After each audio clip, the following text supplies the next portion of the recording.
Hello, producers, and welcome to the Hafey Digital Podcast, a show for creators, makers, and doers, where my goal is to help you make to the max. My name is Ryan Hafey, and in this episode, we are going to be talking about all things boxing photography. Let's get into it.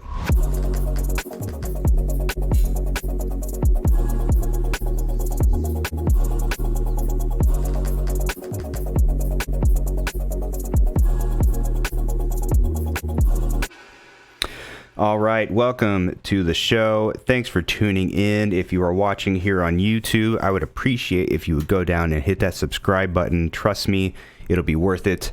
I will be giving you lots of valuable information today and in days going forward. So thank you very much for that. And if you're listening to this podcast, welcome. Hopefully I will do a good job at explaining some of the visual components of what I'm doing here as we go along. So anyway, like I said, we're going to be talking about boxing photography today.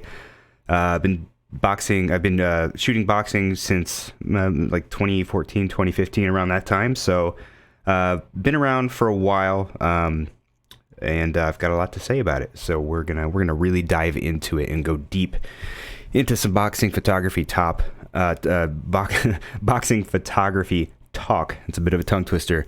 But in the meantime, before we get into that, of course, we have to talk about some updates. What kind of updates do we have going on here in the studio?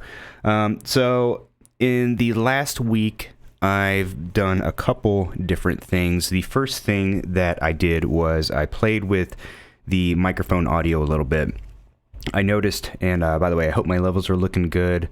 They seem to be looking good. One of the things I noticed in the last episode is that my audio was a little too low. I wasn't paying enough attention to the levels and didn't get them up to where I would have liked. But B, I've been noticing that in the recordings and on the live video, the sound is a little garbled. It just doesn't sound very good. And I realized that was because of the compression that was happening. Noise suppression. So as I've mentioned before in OBS, and I'll just kind of show you this here. Let's go over to the screen view. So in OBS here, you have, whoa, let's not do that. That's going to just have like a big old infinite picture-in-picture thing going on. So anyway, if you go in here in OBS, and I'm in the audio mixer section for those of you listening, and you right-click and go to filters, you can apply different filters. And these filters can just help, kind of perfect some of the audio that you're using.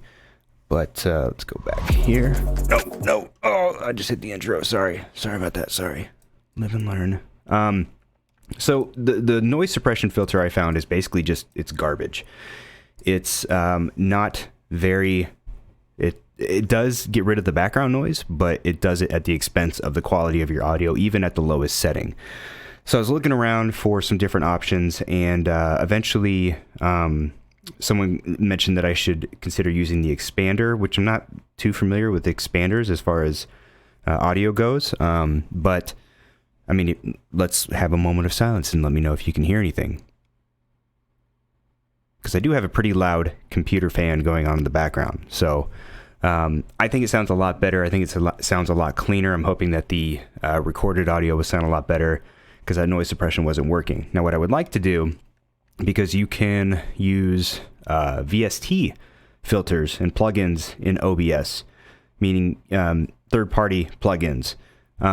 My dad, who, as far as I can remember, was I guess you'd call him an audio engineer growing up. He produced radio commercials for basically my entire life. Like back when they were doing radio commercials on tape, he was doing reel-to-reel and all that kind of stuff. But he sent me some plugins, and for whatever reason, I couldn't get them loaded in. Maybe they weren't the right type of VST plugins. I don't know much about VST plugins. I just know that you can include them in OBS. So that's one of the things that's going to be on my list. I want to learn a little bit more about that and figure out how I can perfect the audio a little bit. So yeah, I hope the audio sounds a little bit better this time around, and we're going to keep tweaking it as we go. Other updates, did some switching around with some power supplies. So you don't see quite everything here, but there's a lot of stuff that requires power that's in this studio here. So I actually have I think it's like a 12 outlet power strip that runs along the floor. And then up here, I've got one back here. Let's see if I can, I don't know if this is going to show it or not. No, I don't think that's going to come in frame, and I don't want to unplug anything on accident. So over here is this little kind of power bank tower thing. It's got outlets all around the sides, and it's also got some USB power ports as well. And then over here, I've got another little power bank that's got maybe 3 outlets that you can plug into and 3 USBs. Now these two were initially switched. I had this over here, but it was a little bit harder to get to it over here. And this one, well, actually they both have like a power button that will turn the whole unit on and off. But because this one has more outlets, I decided to move this one over here so I could plug more into it if I needed to, and it was a little bit more easily accessible. Over here, though, this one, because there are fewer outlets to worry about, what I can do is plug in my video light. I can plug in the monitor that I'm using here. I can plug in both of my cameras into this directly. And then at the end of the day, instead of having to turn this off, turn that off, turn the light off, and to turn the light off, I have to go all the way around and click it off.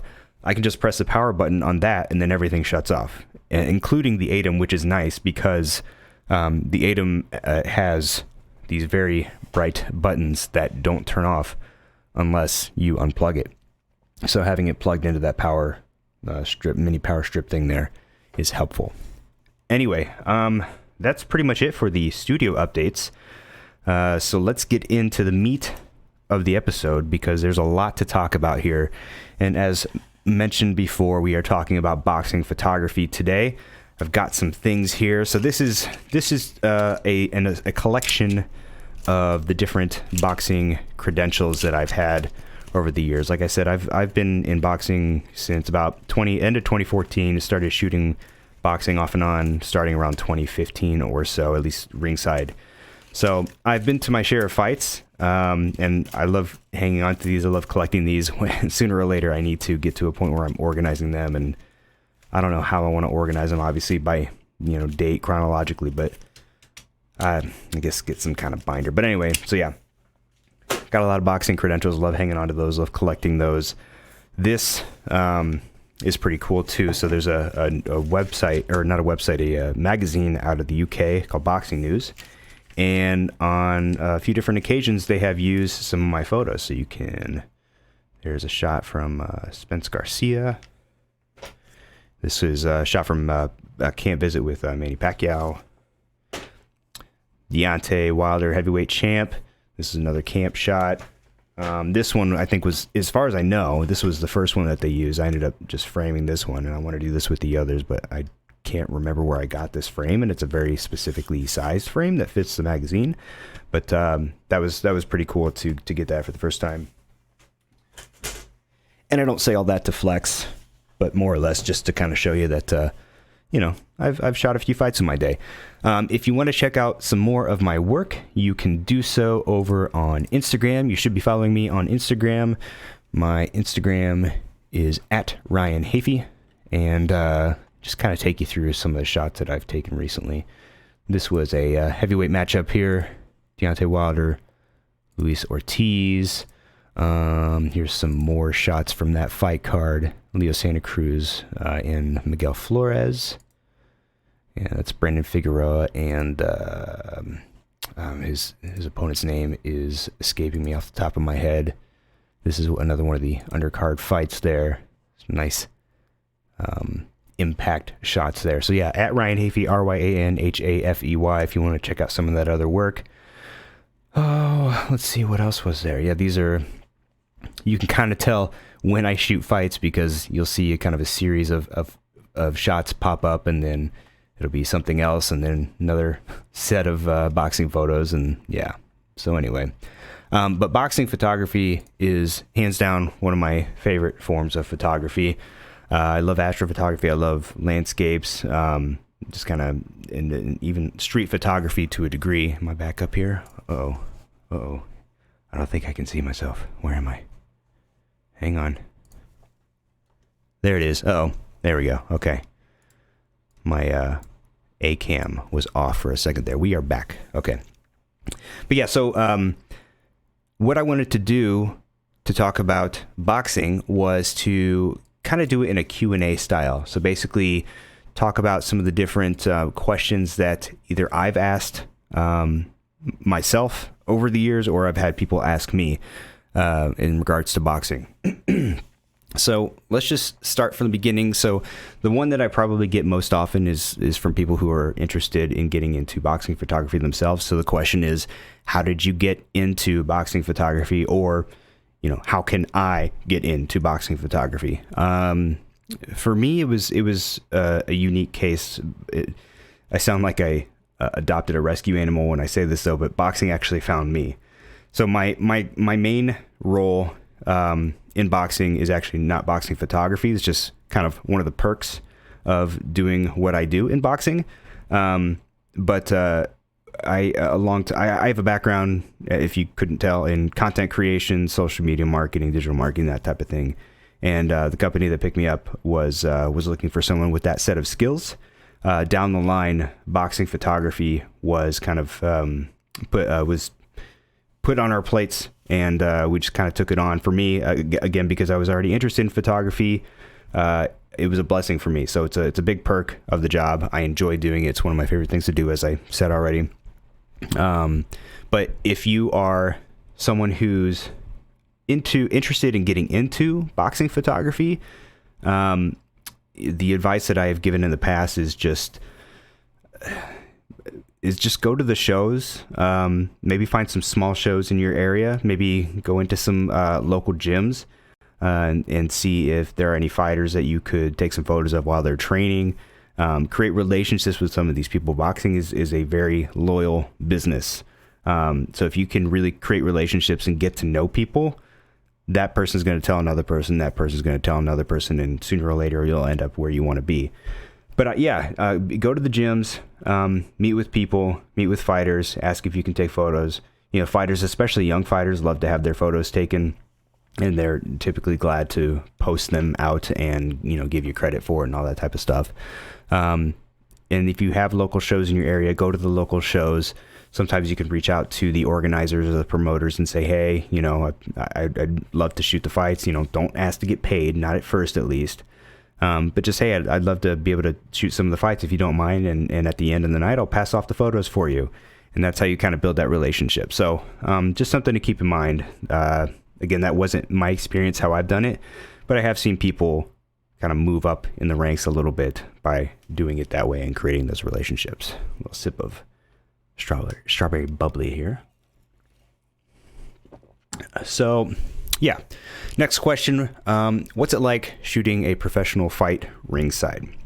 So this is an interesting one because, for me at least, I've talked to a couple of photographers that are like, every time there's a new fight, they get super amped, they get super excited, and I do too to a degree. But when you do it so many times in a row, you sort of get desensitized to it, at least for some of the undercard fights. Obviously, as the night progresses and as the seats fill in the arena and, the main event's about to come up and the energy is rising, your nerves and your own energy rises with it. But shooting ringside it's weird because it's almost as if you're still watching it, even though you're right on the apron, right up close to the action.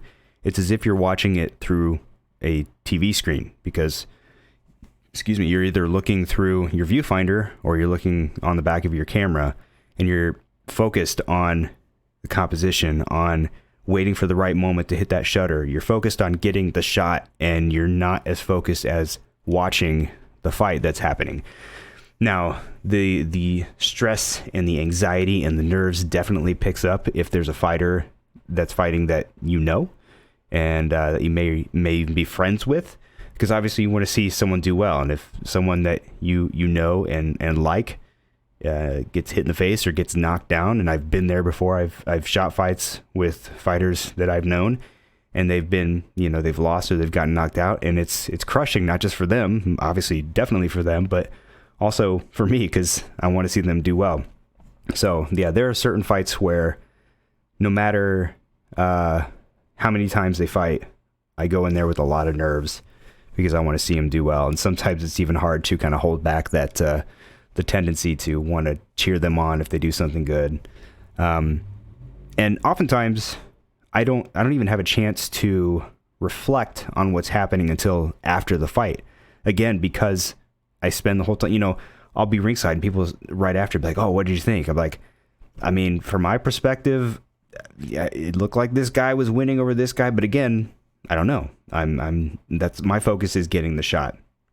So, but either way, if there's, if you have a chance when you're shooting ringside to be able to stop and kind of watch what's happening for a few seconds, it's pretty amazing, like what these guys can do. He's going 12 rounds, taking just massive blows to the head and to the body, and to keep going. Like, you definitely got to be built for that, and I certainly am not. That's why I'm shooting them ringside.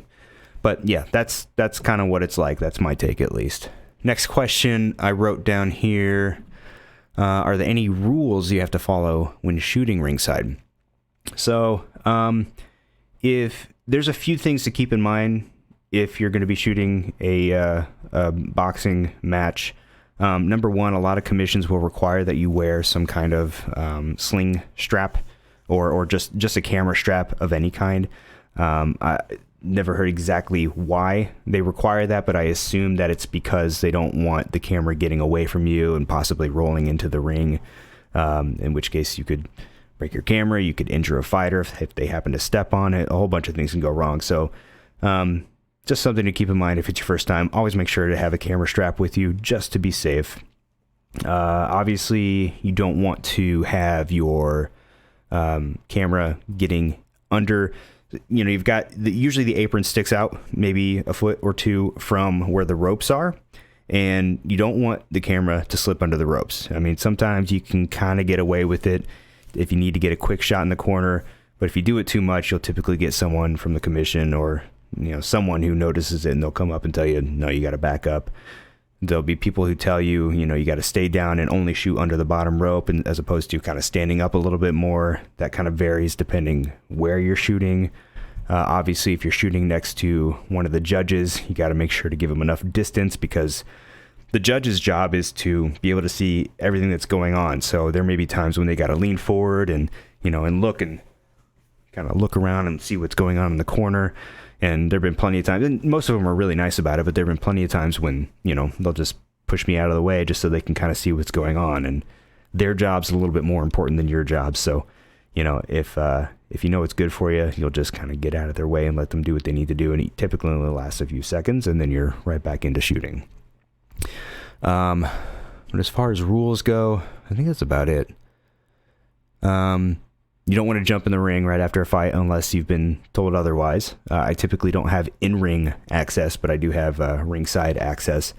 And it makes sense, because on a big fight, you're going to have as many as, 12 photographers, 8 to 12 photographers all around the ring. And that's just way too many photographers that need to get in the ring at the end of the night. If anything, one photographer in ring to kind of get some of those close-up shots after a fight, and then that's all you need. There's no need for overkill there. As cool as it would be to get in the ring, it's not necessary. Let's see. What camera do you use? So this, so for a while I was shooting the Canon 5D Mark III, and that one works well. The not frame rate. What am I thinking of? The frequency at which it takes pictures. I know there's a term for that, but I've forgotten it for some reason off the top of my head. But I think it only shoots like five photos a second, which for most sports photography is not nearly fast enough. However, I preferred to shoot with that over something, say like a 1DX Mark, 2 or whatever. All the 1DXs would shoot very fast, or basically any camera that has a high photo rate. I would prefer the 5D for two reasons. Number one, I actually like being able to time shots.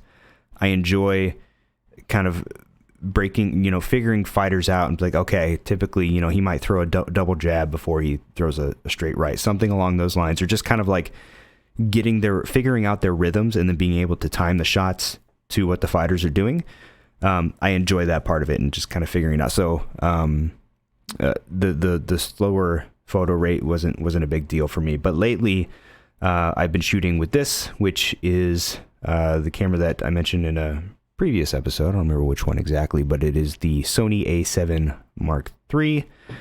And I like this for a few reasons. I mean, the rate, the photo rate isn't that fast on this one either. But again, for me, that's not a huge concern. But I do like the fact that if I wanted to shoot in live view on this, I could. Or if I wanted to shoot through the EVF, I could as well. And sometimes it could be handy. So, if you have a chance to stand up a little bit and not crick your neck and, be able to look through the EVF to take some shots, you can do that if you want. And that usually gives you a little bit more control of your composition, at least I find. Or, if you want to get some really low, more hero style shots, or just kind of get underneath the ropes and shoot up. Now you've got this screen on the back, and you can just be looking through there. Canon, they had the screen on the back, but it wasn't articulating. And even if it was, live view on Canon sucks compared to these, in my opinion.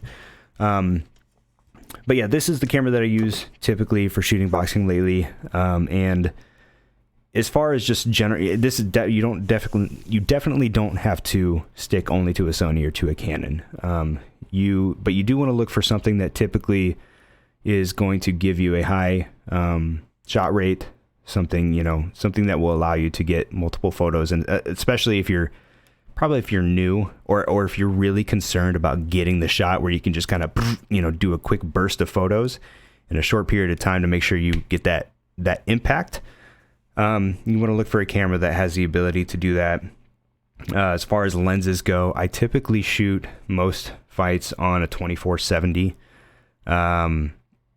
If I had the ability, I don't typically bring a second body, but if I did bring a second body, I would have a telephoto lens of some kind on it, preferably a 70-200.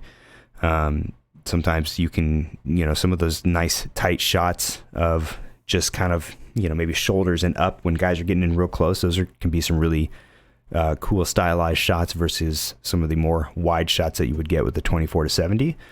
But if you only had one lens to work with, and this is on a full frame, I would go with the 24-70. If you're on a crop sensor, you might want to go a little bit wider than that, mostly because if the fighters are close to you, you're going to want some kind of a wide angle. Otherwise, you might miss some things. So that's my recommendation on cameras. And next question I wrote down here: do you shoot RAW or JPEG? So I always shoot RAW when I'm shooting boxing. I know a number of boxing photographers that shoot JPEG and some that will shoot both at the same time. It really comes down to personal preference here. I just like having the control over the final image, and I've come up with a pretty quick workflow that works for me. I mean, typically after a match, I've got to process the photos and get them out in real time, or as fast as I possibly can. So what I will typically do is, let's say if I'm shooting a fight card, I'll go in and shoot an early undercard fight that I don't need photos for technically. Get some test shots, maybe shoot 1 or 2 rounds, come back and come up with a preset for those photos. Because I mean, when you're shooting boxing, you're working with the same type of lighting throughout the night, basically. So as long as your shots are well exposed, you don't have to worry too much about the photos changing. You don't have to worry too much about changing the settings for each individual photo, because again, the lighting's all the same. So what I'll save a preset, and then when I go shoot fights, I'll shoot fights, and then what I do is between rounds, I'll go through and I will rate photos that I like. So I'll, however many photos I take in a round, once that bell goes off, look down at my camera, quickly scrub through the photos that I took during the round, rate the ones that I like, so that when I import everything into Lightroom, I can sort by the photos that I rated, and then these are the shots that I know that I liked, and I can whittle it down from there even more if I want to. Once I've got the ones that I like, I'll do any cropping that I need to do. I'll apply my preset, and then for the most part, they're pretty much done. I may go back through and do some slight, tone adjustments just to make sure that the exposure is right. But for the most part, it's pretty seamless. And then I'll export them from Lightroom and get them pushed out. Now, if that's not a workflow that works for you, you can shoot JPEG. There's nothing wrong with shooting JPEG. Again, I typically don't do it, but it will just require some thought and some time and consideration as far as getting the JPEGs to look the way that you want them to look in camera. I typically shoot with low saturation and everything. I don't want any processing applied to the photos, to the raw images before I get them in Lightroom. But if I was going to shoot only JPEG, I would be spending some time figuring out, what are the optimal saturation levels and contrast and tone adjustments that I can make in camera, because when you shoot JPEG, your settings are baked in and you're not going to have as much flexibility to tweak those settings as you would with RAW. So just something to keep in mind. It all comes down to your workflow. It comes down to your preference, etc., etc. Next question: what camera settings do you typically use? This one comes up quite a bit. So when shooting boxing, and really when you're shooting any type of sports photography, as long as your goal is to kind of freeze the action, you want to be shooting, the number one setting to change is going to be your shutter speed. Typically when I shoot boxing, depending on the lighting situation, I'll shoot anywhere from 1/800th of a second to 1/1000th of a second. Any lower than that, and you start to introduce some motion blur. So you're not going to be freezing that action. You're going to be seeing, your motion blur. You're just going to see some blurriness in the photos because there's a lot of movement in boxing, especially with the smaller guys, because those smaller guys can throw some fast punches. So you want to be sure you're shooting at a fast shutter speed. For my aperture, I will shoot anywhere from f2.8 up to f4. Again, it kind of depends on the lighting situation. If you're shooting at f2.8, you have very shallow depth of field. So it's easy, if you don't have your focus technique down, it's very easy to get blurry shots and shots that are out of focus. So in that case, if that's something that's a concern of yours, you may want to consider going up to, say, something like f4 just to get a little bit more depth of field. If that may work better for you. Let's see. So shutter speed, aperture, ISO really is the last thing that I adjust, and I just adjust it based on the lighting situation. I try to expose to the point where I'm peaking my highlights in just some subtle areas. On skin, typically like elbows and boxing gloves and trunks and stuff, you'll start to peak the highlights just a little bit, and that's where I like to set my exposure. Any higher than that, you risk losing potentially some detail. Any lower than that, then you're going to be a little bit underexposed. And when you raise that exposure, you may introduce some noise into your final photos. So just finding a good balance. You can't really rely on the exposure readings on your camera, because typically when you shoot boxing, you've got two brightly lit subjects in the center, and then everything behind them is going to be black. Because that's where the audience is and nobody's lighting up the audience. So you're going to have a lot of black in the image. So your histogram is going to be shifted far to the left. Your exposure reading is going to probably say it's underexposed, but you have to kind of use your own judgment there, just to make sure that, when you get it in post, that you've got enough data there to work with to be able to tweak your settings the way that you want. White balance. White balance is really going to depend on the lighting situation that you have. Typically, in my experience, they use daylight or daylight similar lighting for everything. So you can kind of maybe use the daylight white balance setting on most cameras. And if you're shooting RAW, it doesn't matter because you can tweak things in post. If you're shooting in JPEG, I've been known to bring a white balance card with me and set my white balance manually before I shoot, and there's nothing wrong with that. If your goal is to make sure you have very color accurate photos. Other settings, I think we'll get into some more settings here in one of these next questions. Camera settings you typically use. Oh, next question was, what's the best way to keep focus? So this is something that I struggled with a little bit in the beginning, but you work with it, and over time you kind of develop your own technique for it. This is typically what I do. So first of all, I use back button focus. And if you're not familiar with back button focus, oh, by the way, we got someone in the chat here, Jeffrey Finney. What was your first pay-per-view fight, if you can remember? And how did you hook up with Heyman Boxing? So talked about how I got with the company a little bit earlier. The company actually found me.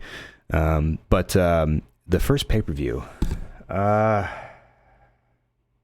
I don't remember. It might have been Wilder Fury 1, which was December 2018. I'll have to double check, but I think that might have been the first pay-per-view that I shot. Yeah, I think that might be it.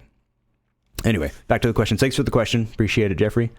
So back button focus. If you're not familiar with back button focus, basically, so here, let me go to this view here.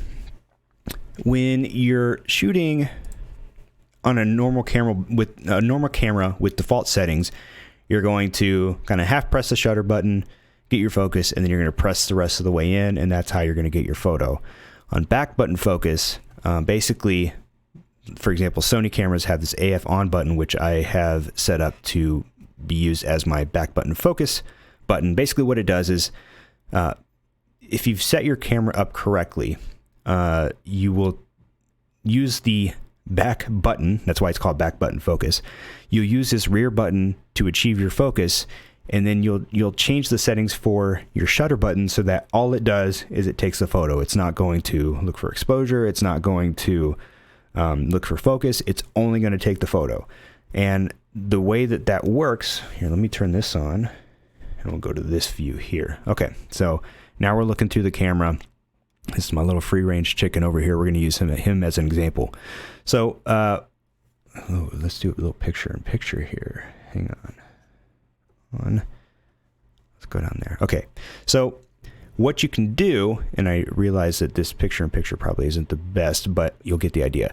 So what you can do then is you can press and hold the button, the back button, the button that you're using for focus, and then you can basically, wherever the subject is moving, all you have to do is move the camera along with it, holding that back button, and then when you're ready, you just snap the photo. So let's say, oh, free-range chicken, he's fighting, he throws a punch, boom, you're already in focus, and all you have to do is continually hold that back button and then press the shutter button whenever you're ready. So it sort of takes some things out of the equation. You're not wasting time half pressing the shutter.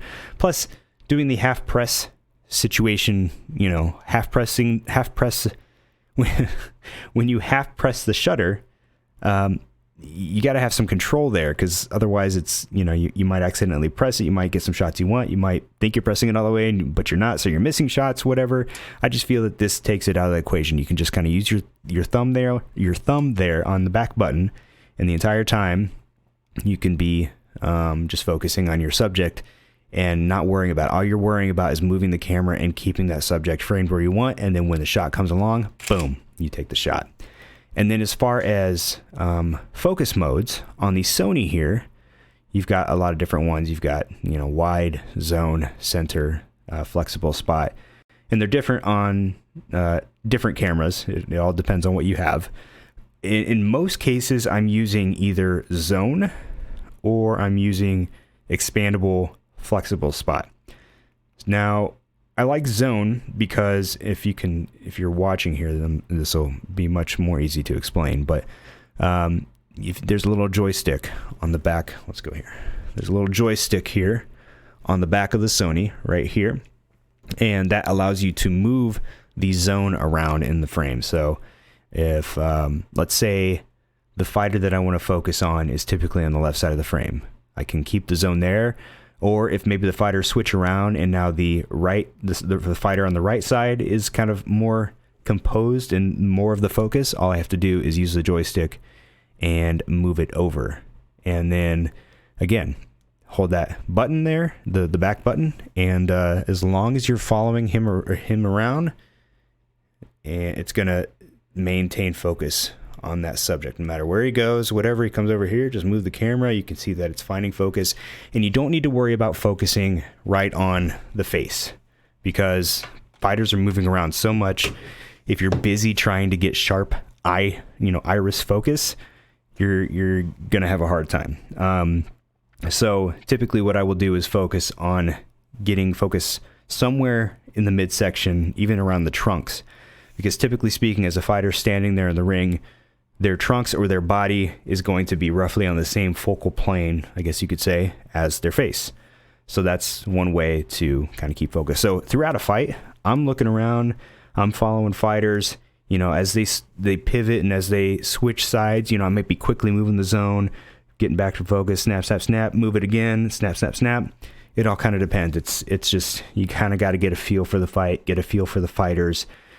Obviously you want to be focusing on fighters who are facing the camera. You don't want, you wouldn't want to focus on a fighter who's like this. You don't want their back to the camera. You want to be able to see if you can catch, if this is the camera, if this is your camera and you've got a fighter who's throwing a punch like this is the perfect shot.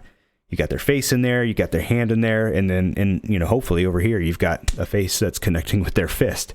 But yeah, you don't want to, if the fighter's like this and they got their back turned to you, then, there's really no point in wasting space on your memory card because it's not going to be a great photo. Now, the difference or the exception there is, you can't really time it, but if you get a knockout shot and one of the fighters' backs is facing you, it still may be a usable shot or it may be a shot that people want to see because it's like, oh, that was the punch. And I actually have one of those types of shots here. I'll pull this up on Instagram. Let's see. I think it was here. Yeah, this was the shot. So this is kind of an example typically of, you might want to, there we go. Nope, wrong one. Nope, hold on. Nope, there it is. So this is an example of a shot that normally would probably not be the most desirable because, his Deontay's back is to you and you can't really see Ortiz's face and it's just sort of a weird composition.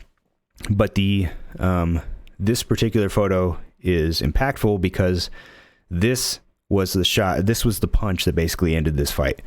This was just a massive one-punch knockout, and you can kind of see the spray of the sweat on the screen. And so I kept this photo because I could tie it to that final shot of the night.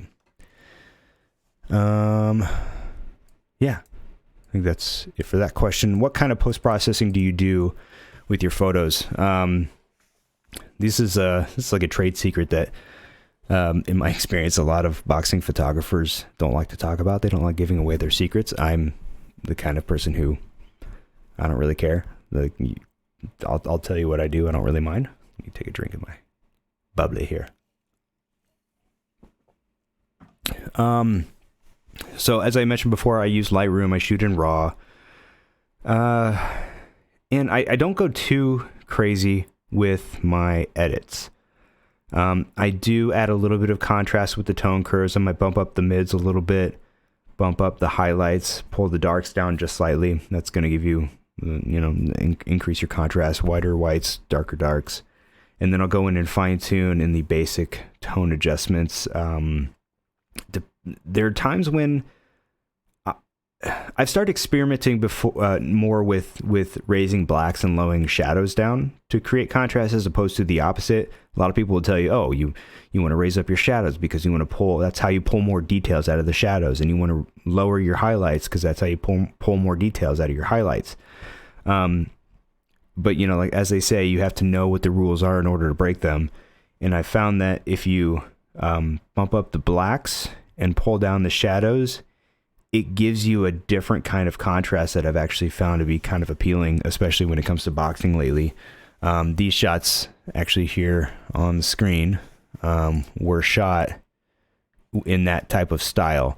It really brings down, in the dark areas especially, it'll bring the darks down quite low without completely blowing them out. So you'll still have detail in those areas, but that's how you get that really nice contrast. And then as you can see, the light areas are nice and bright, so everything's nice and visible. And again, it just really comes, I like the type of contrast that it gives from it. Was there any other shots in this? Yeah, so that's one thing that I do. Let's go back here. The other thing is I'll do a little bit of split toning. Oftentimes I'll throw in a little bit of kind of a teal color into the shadows. Just a little bit. It helps make the skin tones pop a little bit more. Sometimes I'll go into the HSL settings, raise up my oranges and reds just slightly again, just to kind of make skin tones pop a little bit. What else?